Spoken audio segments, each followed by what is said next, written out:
ఆంధ్రప్రదేశ్ కేంద్ర ఎన్నికల సంఘం చేపట్టిన స్పెషల్ ఇంటెన్సివ్ రివిజన్ ప్రక్రియ ప్రస్తుతం చివరి దశకు చేరుకుంది. గతంలో ఓటర్ల జాబితా సవరణ ప్రక్రియ ప్రారంభం కావడానికి ముందే వైసీపీ అధ్యక్షుడు జగన్ పార్టీ ప్రజాప్రతినిధులు, ఇన్ఛార్జీలను పిలిపించి ఒక్క ఓటు కూడా పోకూడదు, మన ఓట్లన్నీ జాగ్రత్తగా ఉండేలా చూసుకోవాలని ఆదేశించారు. అయితే తీరా ఎస్ఐఆర్ ప్రక్రియ క్షేత్రస్థాయిలోకి వెళ్ళాక విచారణలో బట్టబయలవుతోన్న దొంగ ఓట్ల జాబితాను చూసి వైసీపీ నేతల్లో తీవ్ర ఆందోళన మొదలైంది. ఈ గత ప్రభుత్వ హయాంలో అడ్డగోలుగా చేర్పించిన లక్షలాది నకిలీ, డూప్లికేట్ వలస ఓట్లు ఇప్పుడు ఎస్ఐఆర్ వడపోతలో గల్లంతవుతున్నాయి. ముఖ్యంగా గతంలో సంచలనం సృష్టించిన తిరుపతి లోక్సభ ఉప ఎన్నిక సమయంలో వెలుగు చూసిన దొంగ ఓట్లతో పాటు రాయలసీమలోని వైసీపీ అగ్రనేతల నియోజకవర్గాల్లో నమోదు చేయించిన ఓట్లే ప్రధానంగా ఈ ప్రక్షాళనలో తొలగిపోతున్నాయి.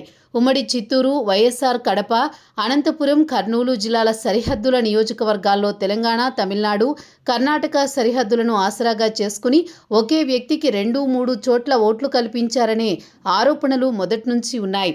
గత ఎన్నికల్లో వైసీపీ విజయం వెనుక ఈ దొంగ ఓట్ల వ్యవస్థ కీలక పాత్ర పోషించిందని, ఇప్పుడు బూత్ లెవెల్ ఆఫీసర్లు ఇంటింటికి వెళ్లి క్షేత్రస్థాయి విచారణ నిర్వహించడంతో ఆ నకిలీ ఓటర్ల అసలు రంగు బయటపడుతోంది.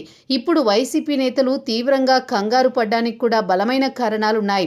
దొంగ ఓట్లు జాబితాలో నిండుగా ఉన్నప్పుడే సార్వత్రిక ఎన్నికల్లో వైసీపీ ఘోర పరాజయాన్ని మూటగట్టుకుంది.